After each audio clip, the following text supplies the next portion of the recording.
reaksi atau respon saya terhadap pernyataan guru kita yang mulia Kiai Haji Miftahul Akhyar tentang proposisinya beberapa waktu yang lalu, maka saya katakan sesuai dengan Al-Quran, karena beliau adalah orang tua kita. Al-Quran mengatakan kepada orang tua kita harus mengedepankan wasahibhuma fid dunya ma'rufa.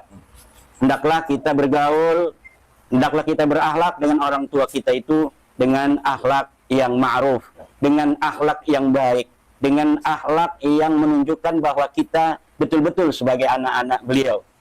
Tetapi mengenai kebenaran, Al-Quran sebelumnya mengatakan wa in jahadaka ala an tusyrika bihi ala an tusyrika bima laysa laka bihi ilmun fala tuti'huma wa sahibhuma fid dunya ma'rufa.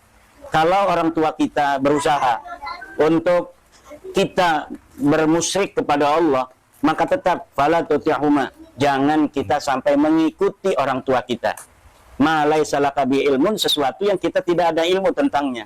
Yang kita ada ilmu adalah sesuai penelitian nasab, sesuai penelitian sejarah, bahwa Ba'alawi ini bukanlah keturunan Nabi. Sesuai dengan hasil tes DNA, Ba'alawi ini bukan turunan Bani Hashim. Ba'alawi ini bukan keturunan Nabi Muhammad. Bahkan Ba'alawi ini bukan keturunan bangsa Arab. Itu yang ada ilmunya. Sedangkan kalau mengenai bahwa Ba'alawi ini adalah keturunan Nabi, itu termasuk ma laisa laka bihi ilmun, sesuatu yang tidak ada ilmu di sana. Karena dari abad ke-4, ke-5, 6, 7, 8, 9 sama sekali tidak ada ulama nasab yang menyatakan Ubaid ini anaknya Ahmad bin Isa, Ubaid ini turunan Nabi, itu tidak ada. Yang ada itu adalah baru dari abad 9 ketika mereka mengaku sebagai turun Nabi. Assalamualaikum warahmatullahi wabarakatuh. Kepada saudaraku kaum muslim-muslimat pemirsa Mutaqo Channel rahimakumullah. Barusan kita simak apa yang disampaikan Pak Imaduddin dalam memaparkan ayat dan menerjemahkannya sebagai jawaban dari apa yang disampaikan oleh orang tua kita, sepupu kita, beliau Al-Mukarram Kiai Haji Miftahul Akhyar.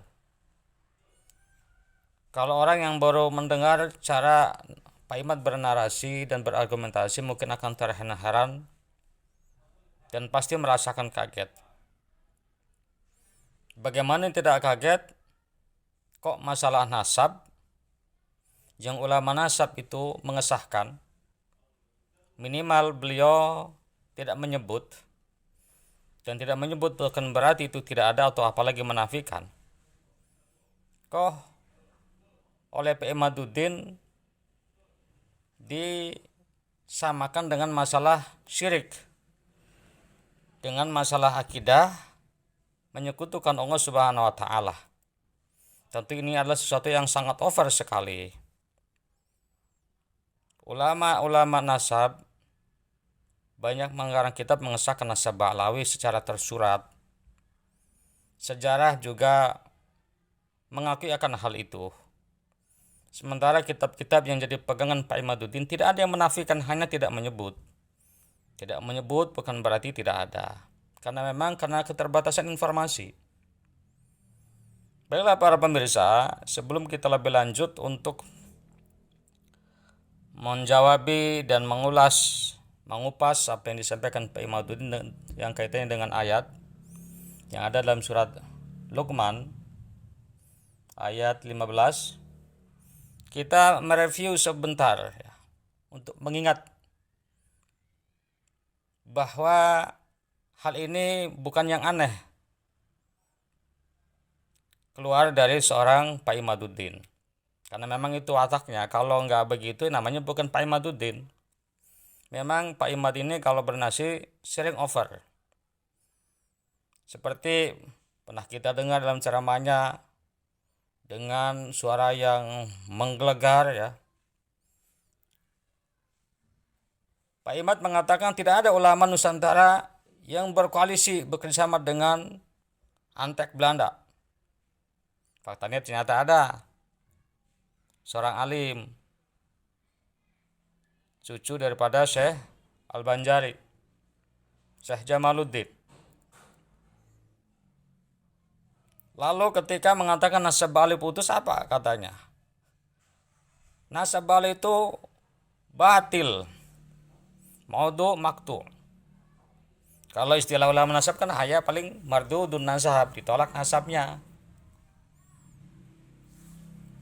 Lalu ketika menyampaikan kesimpulan, haram hukumnya mempercayai nasab balawi kalau itu diyakini adalah dzurriyyah Rasulullah Shallallahu Alaihi Wasallam. Ya, ini kan narasi yang over. Kenapa saya anggap over? Karena yang menyampaikan bukan ahli nasab, sama sekali bukan nasabah. Pak Imad itu hanya penggiat dan peneliti ya. Dan karyanya pun belum pantas disebut itu tesis, apalagi disematkan kepadanya itu karya ilmiah, sangat jauh. Nah, jadi itulah gaya Pak Imad ya, selalu over dalam narasi. Terus ketika pihak Balawi atau pembela kebenaran keilmuan menyodorkan ilmu nasab itu karangan Ba'alawi, apa kata Pak Imad? Saya tidak percaya semua karangan Ba'alawi dalam masalah nasab. Karena bagi saya itu seperti menghitung angka ganjil dari 1, lalu setelahnya itu 3, lalu 5 dan seterusnya. Jadi bisa diraba. Ini over yang luar biasa. Ya. 1, kita belum bisa dipastikan, bahkan tidak mungkin terbukti itu melakukan kedustaan. Kok semua satu klan itu dikatakan pendusta? Ini subhanallah, ini suatu yang sangat over sekali. Terus juga di samping itu tidak cukup sampai di situ Pak Imad. Pak Imad tidak mempercayai juga kitab-kitab yang dikarang oleh orang yang berhubungan dengan Ba'alawi. Sampai akhirnya menafikan Syekh Az-Zabidi. Ya. Lalu belakangan tidak menafikan bahwa ini Ar-Raddul Jali ini jangan-jangan bukan karangannya Syekh Az-Zabidi. Lalu menyampaikan narasi-narasinya dan argumentasinya yang itu ya tentu asumsi Pak Imad sendiri. Ya kita nggak aneh begitu, ya mencari celah. Sebenarnya kalau Pak Imad itu seorang peneliti yang sangat teliti, dari awal sudah bernarasi begitu, bahwa Ar-Raddul Jali bukan karangannya Az-Zabidi, atau paling tidak minimal Ar-Raddul Jali patut dicurigai, karena ada beberapa poin yang itu tidak sesuai atau dikatakan salah. Ini kan nggak belakangan, jadi itulah begitu jurusnya. Nah, jadi kalau Pak Imad ini peneliti yang paling teliti, tentu tidak ada perdebatan dengan Habib Hanif ya. Tidak harus ketika Habib Hanif punya kitab Ar-Raddul Jali yang itu ada ta'liq Syekh Az-Zabidi yang mengatakan Syekh Ahmad bin Isa Al-Muhajir itu hijrah ke Hadramaut Yaman. Lalu di kitabnya nggak ada, lalu Pak Imad, kalau di manuskripnya ada, saya taslim. Setelah dihadirkan, disuguhkan oleh Habib Hanif Sayyidina Ahmad bin Isa Al-Muhajir ke Hadramaut Yaman. Yang ternyata satu manuskrip itulah yang dibuat cetakan kita yang dipegang Pak Imad. Lalu apa kata Pak Imad? Dan ini menganggap ini berarti 2 kitab ini kena diragukan, ini nggak bisa dipakai. Lalu mengkiaskan, mudah-mudahan saya tidak lupa dan tidak salah, seperti ada air suci dengan satu lagi air kencing, maka tidak boleh beristihad, maka dua-duanya nggak boleh dipakai. Ini kan over, sangat over sekali para pemirsa. Ini kias yang tidak sesuai. Yang namanya orang mengarang dan orang menyalin itu bisa jadi di catatan pertama, karangan pertama tidak mencantumkan ta'liqnya. Lalu di catatan berikutnya ditulislah itu ta'liq itu. Dan itu biasa, itu ada tambahan, ada pengurangan, ada pembenahan dalam karangan. Biasa. Apalagi ini permasalahannya adalah di kitabnya Pak Imad itu 1 halaman kosong. Nah, Berarti dimungkinkan itulah yang di situ ada taklik yang menyampaikan bahwa Sayyidina Ahmad bin Isa Al-Muhajir hijrah ke Hadramaut Yaman. Nah, para pemirsa, jadi narasi over itu tidak aneh bagi untuk seorang Pak Imaduddin yang setiap narasinya seperti itu. Lalu ketika menjawabi apa yang disampaikan oleh orang tua kita, sepupu kita, yang tentu beliau sebagai orang tua ya, yang punya banyak pengalaman dan tahu kedepannya bagaimana sebab akibat kalau ini tidak diputus, tidak dihentikan, yang nanti akan bisa menjadi huru hara perpecahan di antara anak bangsa, terutama di tubuh NU. Maka beliau harus menyampaikan kejujuran ilmu. Tapi kan Pak Imad dan kawan-kawannya, para pemujanya itu selalu menganggapnya itu negatif. Dan tentu dalam kontennya, dalam narasinya, memberikan narasi tanggapan yang miring-miring, bahkan menyampaikan kata-kata yang tidak beretika, yang di luar di luar kewajaran dan di luar nalar sebagai orang yang dianggap berilmu.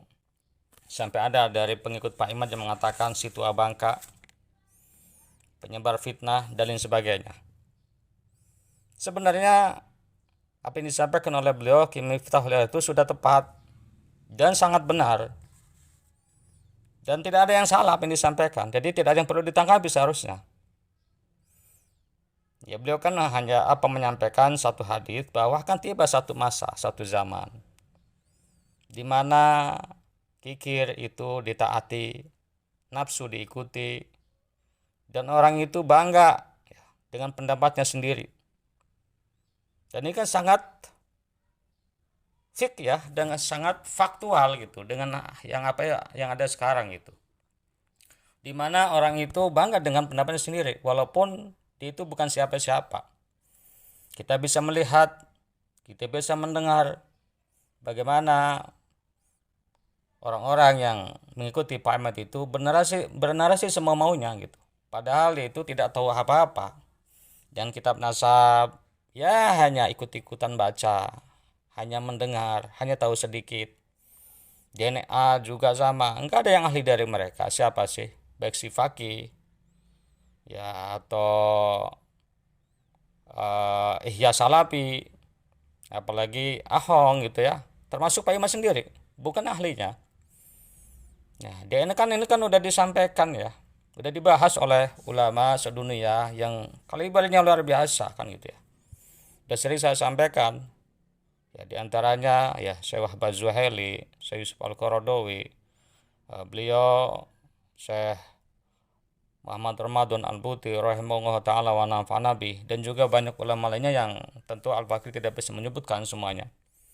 Itu kumpul yang kelasnya dan itu bidangnya menyimpulkan apa? DNA tidak bisa untuk mengisbat ataupun memutuskan, membatalkan nasab yang jauh. Kalau yang dekat bisa, dan itu pun fi juz'iyatin doyekotin, dalam masalah yang sempit.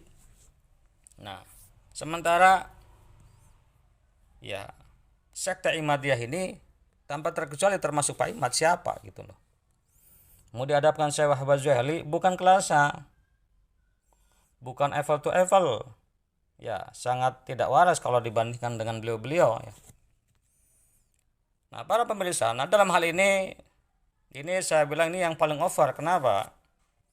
Dimana Pak Imad itu ketika tidak mengikuti apa yang disampaikan oleh Ki Haji Miftahul Akhyar, Pak Imad ini mengkiaskan atau menganalogikan seperti kemusyrikan.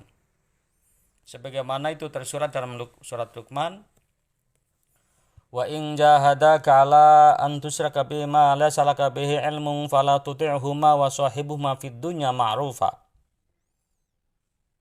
Jadi karena tidak sepaham, tidak sejalan dengan Ki Haji Miftahul Akhyar, Pak Imad ya tetap berbuat ma'ruf ya, bermuasyarah dengan baik dengan beliau yang lebih sepuh dan tentu lebih alim. Tetapi apa? Tidak mentaati, tidak ngikutin. Ya kalau beda pendapat diikutin ya saya kira hal-hal yang normal ya wajar. Cuma ini permasalahannya ketika masalah nasab dibandingkan dengan masalah kemusyrikan. Ya musyrik jelas itu mah haram mahat ya, haram yang jelas, nggak ada keraguan. Seperti matahari di tengah langit siang bolong, nggak ada awan, nggak ada mendung. Semua orang tahu itu sesuatu yang haram. Tapi masalah nasab, di mana Pak Imad punya pendapat sendiri gitu ya. Semua orang tahu itu sesuatu yang haram. Tapi masalah nasab, di mana Pak Imad punya pendapat sendiri gitu ya. Dan dia punya kaidah sendiri. Dan setiap orang berbeda itu disalahkan. Dengan berdalih itu kurang teliti, hanya meniru, atau bahkan dikatakan itu dusta atau melakukan skandal kedustaan. Nah ini kan sesuatu yang aneh sekali. Nah, kalau Pak Imad itu memang ahli nasab, mungkin ada logisnya itu. Ya, tetap gagah ya mengatakan saya beda dengan yang lain. Mungkin akan diterima oleh akal yang sehat dan waras ketika mengatakan saya tidak sependapat dengan yang lain. Tapi kalau dia bukan siapa-siapa, bukan ahlinya di bidang nasab, lalu mengatakan dan menyalahkan yang lain, saya beda dengan yang lain, inilah yang ini di luar nalar akal yang sehat, logika yang waras. Ya, jadi para pemirsa pada intinya Pak, ini kalau orang sudah dibawa nafsu, ya saya kira sangat sulit ya untuk dikontrol. Ya, makanya beliau Kiai Muhammad Tahir sangat tepat itu mengutip hadis dan sedikit memanjangkan penjelasan dalam kalimat wa ijaba kulli dzira'in bi ra'yih. Ya, tanda akhir zaman itu apa? Setiap orang punya pendapat itu apa? Dia ujub, dia bangga dengan pendapatnya, yang lain salah. Ya, tentu fenomenanya bagaimana seorang murid merasa lebih tahu dan lebih banyak pengalaman, lebih luas wawasannya ketimbang guru-gurunya. Bagaimana seorang anak merasa lebih tahu, lebih pengalaman ketimbang orang tuanya. Bagaimana perempuan ya merasa lebih tahu ketimbang laki-laki dan seterusnya. Nah itulah ya yang saya sampaikan. Jadi kalau Pak Imad bernasib begitu, jangan merasa aneh dan jangan kaget. Memang begitulah karakter dari Pak Imad, selalu over dalam bernarasi, walaupun pada akhirnya itu seperti kata pepatah, menempuk air di dulang terpecik muka sendiri. Akhirnya Pak senjata makan tuan. Dan banyak kalau kita mau sampaikan hal itu ya. Sekian, mudah-mudahan ini jadi pengetuk dan pengingat ya kita semua, dan kita makin sadar bahwasanya kebenaran mutlak itu hanya milik Allah Subhanahu wa taala dan para rasulnya yang itu dibimbing oleh ismatullah, bimbingan Allah Subhanahu wa taala. Kalau wali siapapun, apalagi kita yang banyak pasti banyak khilaf dan dosanya. Jangan merasa benar. Jangan selalu mengatakan ini pendapat saya paling benar, yang lain salah. Apalagi satu orang melawan 1000, satu orang melawan sedunia. Itu namanya sudah tidak kontrol nafsu yang berbicara. Naudzubillah tsumma naudzubillah. Sekian, wassalamualaikum warahmatullahi wabarakatuh.